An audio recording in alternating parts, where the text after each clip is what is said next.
Durant l'année 1984, plusieurs attaques sont signalées avec un mode opératoire similaire. Il s'agit d'un homme muni d'un marteau qui pénètre dans les logements des gens pour les agresser et parfois même les tuer.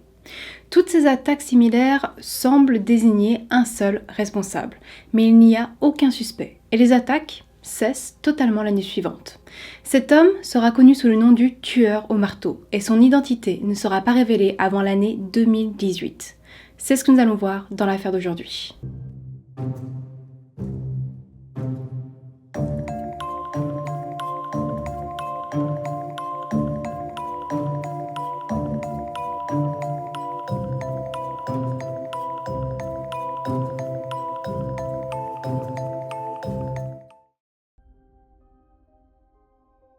En 1984, Kim et Jim Obenchild nagent en plein bonheur. Ils se sont mariés il y a peu de temps et ils profitent de leur nouvelle vie à Aurora, au Colorado, une ville tranquille et sécuritaire dans laquelle ils se sont installés il y a 6 mois. Le 4 janvier 1984, Jim veille tard, s'occupant de créer des compilations de musique jusqu'à 1h30 alors que Kim est déjà endormi depuis minuit. Après avoir fini son activité, Jim rejoint sa femme et se couche à ses côtés, s'endormant paisiblement. En plein sommeil, Kim se réveille et sent une terrible douleur au niveau de sa tête. Son premier réflexe est de se relever et de s'asseoir au bord du lit, tentant de comprendre ce qui lui arrive. Mais elle n'a pas le temps d'analyser la situation, car elle remarque un homme qui se tient debout à l'extrémité du lit et avec un marteau dans sa main. Les choses vont vite, très vite, et la jeune femme voit ce même homme lever sa main contenant le marteau, prêt à frapper avec. Kim parvient à réveiller son mari et elle lui indique qu'un homme est présent dans la chambre. Heureusement, l'éveil et la réaction de la jeune femme fait fuir l'intrus qui part en courant, non sans lancer son marteau en direction de la jeune femme avant de s'enfuir. Jim, qui est à présent réveillé, se met à courir après lui afin de le neutraliser et il le suit dans la rue jusqu'à finalement perdre sa trace et rentrer dans le domicile. Entre-temps, sa femme a appelé les secours et elle a senti quelque chose couler de sa tête. Son premier réflexe est de penser qu'il s'agit de gouttes de transpiration au vu de la situation, jusqu'à ce qu'elle constate qu'il ne s'agit pas de transpiration, mais de sang provenant du haut de sa tête. Les secours arrivent finalement au domicile des deux victimes et elles sont immédiatement transportées à l'hôpital.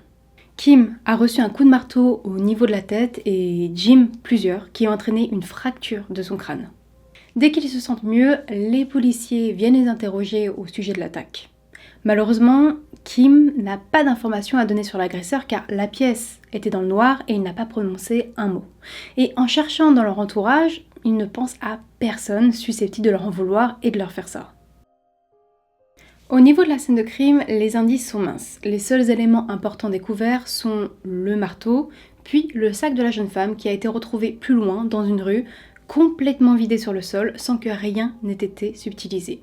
Et cet élément enlève l'hypothèse d'un cambriolage qui aurait mal tourné. Ça ressemble plus à une attaque gratuite. Les enquêteurs ont à peine le temps de commencer les recherches que 6 jours plus tard, un nouveau drame survient dans la région. Cela se passe dans la ville de Lakewood, dans le Colorado, où vit Patricia Smith, sa fille Cheryl et ses 2 enfants. La famille s'est installée dans la région l'année précédente, après le divorce de Cheryl, lorsque Patricia a pris la décision de s'installer avec sa fille pour l'aider dans son quotidien. Le 10 janvier 1984, Patricia dépose Cheryl à son travail, comme elle en a l'habitude. Mais à la fin de la journée, Patricia ne vient pas récupérer sa fille, qui attend, sans comprendre pourquoi sa mère ne vient pas. Cheryl décide d'appeler la maison, mais il n'y a pas de réponse. Alors elle contacte son cousin pour qu'il la récupère et l'emmène à la garderie récupérer les enfants avant la fermeture. Il la dépose à son domicile avec les enfants et Cheryl pénètre dans le logement. La porte n'est pas verrouillée, mais il n'y a aucun signe de vie. Tout est plongé dans l'obscurité.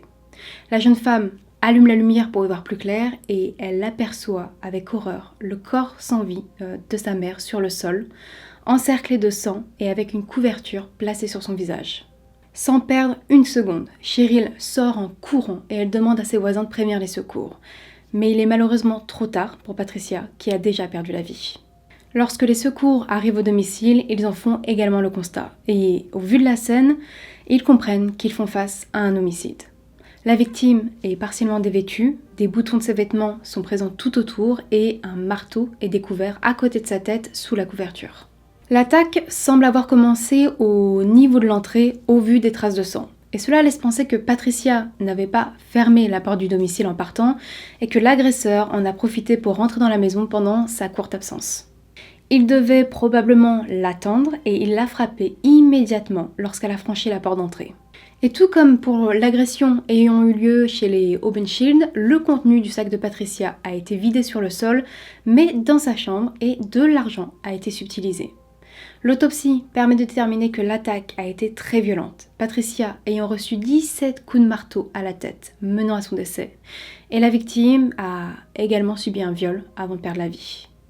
Mais les pistes pour un éventuel coupable sont très minimes car Patricia était assez nouvelle dans la région, elle n'avait pas d'ennemis, étant appréciée par ceux qui la côtoyaient. Il y a eu l'évocation de possibles suspects dans leur état d'origine, le Nebraska, mais chacun a été écarté de la liste et les recherches n'ont pas avancé. Surtout, ce que les policiers de Lakewood ne savent pas, c'est qu'une autre attaque a eu lieu à seulement 40 km de chez Patricia le même jour. Les événements se sont donc déroulés le 10 janvier 1984 à Aurora, au Colorado, dans la même ville que la première attaque répertoriée, celle s'étant déroulée au logement des Obenschild.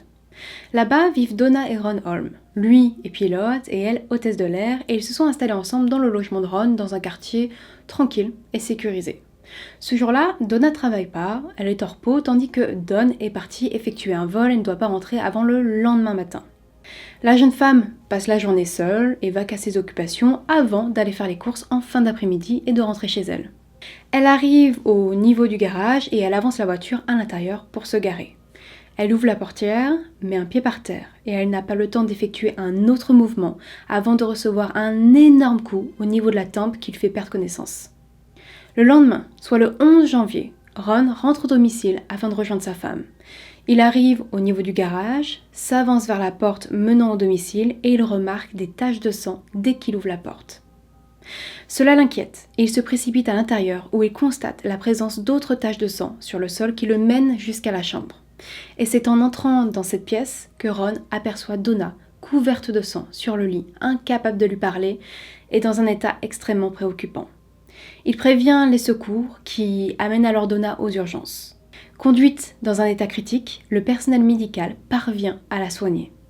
À son réveil, Donna ne se souvient pas de tous les événements, seulement de certaines choses.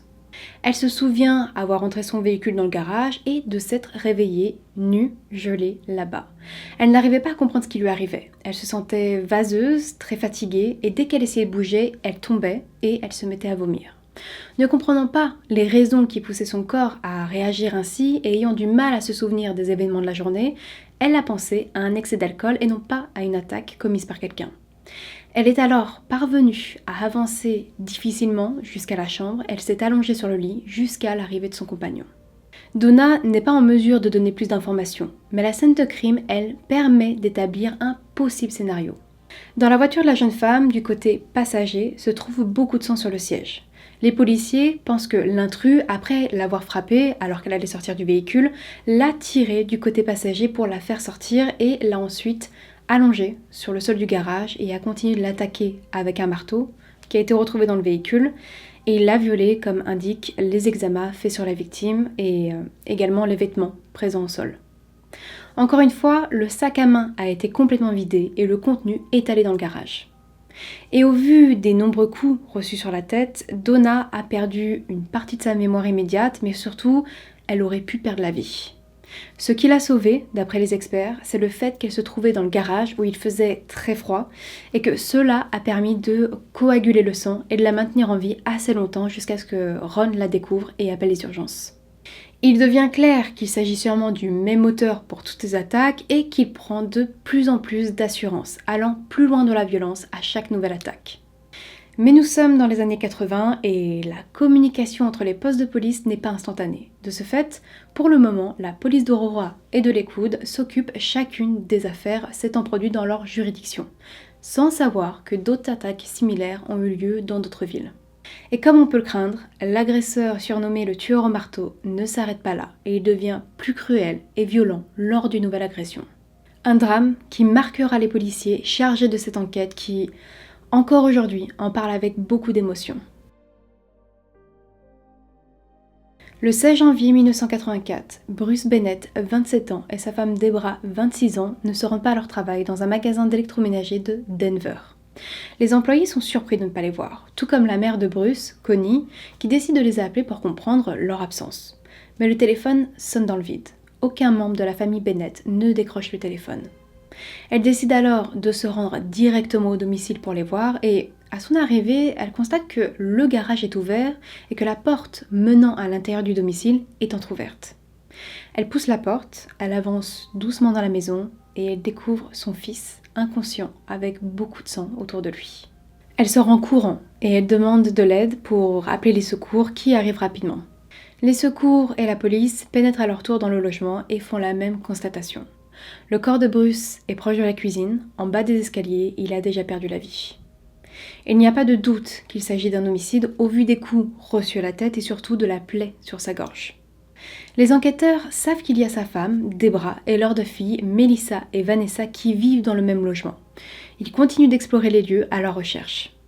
Ils grimpent les escaliers, ils se rendent dans la chambre parentale où se trouve le corps de Debra, à moitié dévêtu et ayant reçu plusieurs coups sur le crâne et sur le visage. Il est déjà trop tard et il faut absolument retrouver les deux fillettes. Les policiers se rendent dans une chambre meublée de 2 petits lits d'enfants et ils font face à une scène d'horreur. Les draps sont sur le sol, du sang les recouvre et est présent dans toute la pièce. Et il y a le corps de la petite Melissa, 8 ans, victime d'un viol et ayant perdu la vie suite à de nombreux coups reçus à la tête. Il reste toujours le dernier membre de la famille à retrouver, Vanessa, 3 ans au moment des faits. Les enquêteurs parviennent à la localiser dans la même pièce. Elle se trouve entre le lit et le mur et elle présente les mêmes blessures que sa sœur.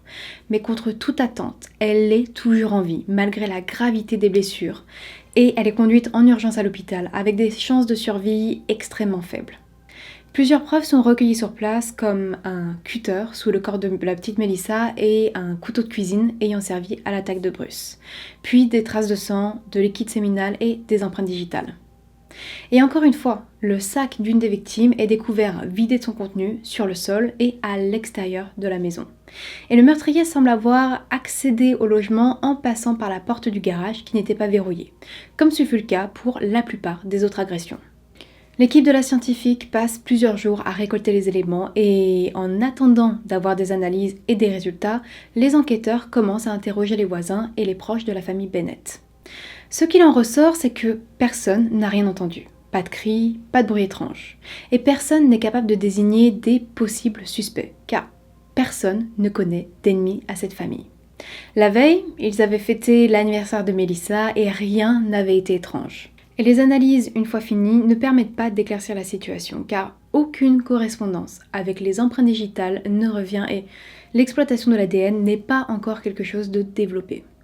Cette affaire change le cours de l'enquête car enfin, les différents départements de police se concertent et font le lien entre leurs différentes affaires. Et cela n'échappe pas aux médias qui se saisissent de l'information et la diffusent massivement au grand public. Une vague de peur s'empare des habitants de la région qui veillent bien à fermer leurs portes, leurs garages, allant jusqu'à parfois passer la nuit dans le garage, munis d'une arme à attendre. Et tous espèrent que la petite Vanessa s'en sorte. Et c'est le cas. Vanessa a survécu à ses nombreuses blessures, dont une mâchoire brisée, une fracture du crâne et plusieurs coups de marteau au niveau de la tête, des jambes et des bras. Malheureusement, il est aussi établi que la petite fille a subi un viol de la part du meurtrier de sa famille.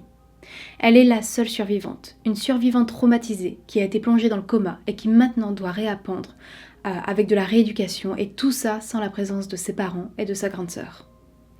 Mais ses grands-parents l'accompagnent et la protègent durant tous ces instants et ils deviennent ses tuteurs légaux. En plus des médias qui s'impliquent dans les enquêtes, vient le FBI qui décide d'aider aux recherches et il décide de faire appel à l'équipe de Quantico afin d'établir un profil psychologique du suspect. D'après les agents, il s'agit d'un homme blanc, jeune, dans la vingtaine, une personne plutôt ordinaire, pas forcément très intelligente et qui n'a pas fait de longues études. Il agit par opportunisme, cherchant des maisons dans lesquelles il peut s'introduire. Il se peut qu'il se balade à pied ou en voiture dans les rues et qu'ainsi il repère les maisons déverrouillées ou bien avec un garage ouvert permettant l'accès à l'intérieur du logement. Et au vu des objets subtilisés, il ne le fait pas pour l'argent. Mais son but est de faire du mal à ces personnes. Il semble prendre plaisir dans ses actes et il prend confiance à chaque fois en allant plus loin dans la violence. D'après eux, il n'arrêtera pas d'agir avant d'être appréhendé ou de perdre la vie. Ils ont aussi constaté que les domiciles visés étaient souvent proches de chantiers de construction. Et comme l'arme utilisée est majoritairement un marteau, il est possible qu'il travaille dans ce milieu. Les policiers se saisissent de cette dernière hypothèse et ils font le tour des chantiers et relèvent le nom des employés. Mais ils ne peuvent pas faire grand-chose de ces noms, n'ayant aucune information supplémentaire. L'affaire reste au point mort et les habitants de la région reprennent leur souffle, constatant que les attaques ont cessé. Plus rien n'est ajouté au dossier et aucun nom ne ressort au cours des années et l'affaire devient un cold case.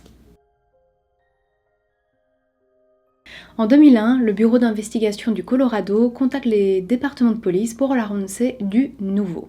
Avec les avancées technologiques concernant l'exploitation de l'ADN, ils ont pu examiner et analyser celui présent dans le logement de la famille Bennett. Ils sont parvenus à en isoler un, mais par contre il n'y a aucune correspondance dans la base du CODIS. L'ADN de leur suspect n'est pas présent dans leurs données, et il faut maintenant attendre qu'une correspondance se produise au cours des prochaines années. En attendant, ils parviennent à relier l'ADN retrouvé chez les Bennett et chez Patricia Smith. Il s'agit du même. Il est envoyé à l'entreprise Parabon Nanolabs, dont j'ai déjà parlé dans plusieurs affaires de cold case, qui parvient à réaliser un portrait robot du suspect et ce grâce à l'analyse des gènes de cette personne. D'après leurs résultats, le suspect est caucasien, les cheveux bruns et il a les yeux bleus. C'est en 2018 que l'ADN parle enfin. Celui d'un homme répertorié dans le CODIS est le même que celui laissé sur la scène de crime à Aurora. Cet homme s'appelle Alex Ewing et il est emprisonné au Nevada où il a été condamné à une peine de 70 ans pour tentative de meurtre. Et en appelant le département d'enquête du Nevada, la police apprend qu'il est en prison depuis 34 ans et qu'il vient de demander sa libération conditionnelle. Alors, on va faire une pause dans la chronologie et on va repartir dans le passé afin de comprendre ce qui s'est produit entre l'attaque de la famille Bennett, la dernière du Colorado et l'arrestation d'Alex. Le meurtre des Bennett s'est produit le 16 janvier 1984 et après ça, aucun autre drame similaire n'a été répertorié dans l'état du Colorado, et ce, pour une bonne raison. Alex Ewing a quitté cet état pour se rendre en Arizona où il a continué de s'en prendre à des gens. Tout d'abord, le 27 janvier 1984 à Kingman, en Arizona, où Roy Williams se reposait dans sa caravane.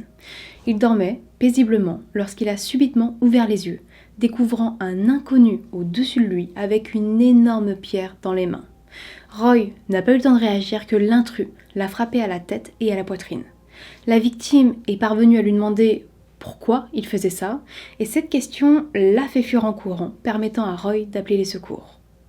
Il n'a pas pu donner une description de la personne car c'était la nuit et que tout était dans le noir. Mais les policiers sont tout de même parvenus à repérer un élément pour les aider dans leur recherche. Devant la caravane, il y avait des traces de semelles inscrites dans la neige avec un marquage particulier. Et ce n'était pas celle de Roy, mais de l'inconnu. L'un des policiers chargés de l'affaire a pris son véhicule un peu plus tard et il a remarqué un homme en train de faire du stop pas loin du domicile de Roy et il a décidé de l'interpeller. Il a demandé à voir le dessous de ses chaussures et les semelles correspondaient aux empreintes retrouvées dans la neige. Le policier a prié l'inconnu de venir avec lui au poste de police pour un interrogatoire et l'homme a pris la fuite. Il s'ensuivit une recherche de 30 minutes avant qu'il ne soit retrouvé caché dans un buisson. Il s'agissait d'Alex Ewing, 23 ans, et il fut plus tard poursuivi pour cambriolage, tentative de meurtre sur la personne de Roy Williams.